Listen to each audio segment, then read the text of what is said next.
Hey, just a quick addendum to that last video I did around the level count, and I said the logic works, but the randomly generated items, first time I do it, spawns like the same items, but like a different number. The number doesn't match. It's here. It's right here. Because, you see, I had to make it do a random between the min and the max. So let's say that's 1 and 3, and it's 2 first time, and it pulls it to there. But because I haven't done it as a variable, though they're pulling from the same min and max, it's essentially two different rolls. So that could be 2, that could be 3.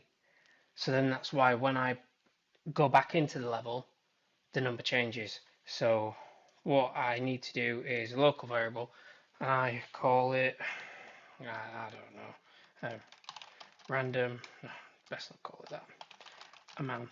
We'll just call it amount.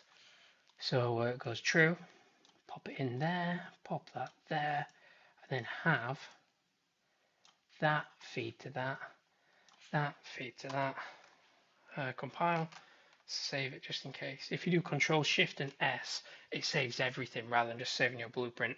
Really handy if it decides to crash out, like if it does more than it should do. That way you've got everything covered. That's unrelated. Right, so we see here on the left, we've got this room, 3 wire. So there should be 3 wire, yes. And I go back into go away, and I come back, and that'll still be 3 wire. Because you see, that debug you see on the left running every tick, that was always right.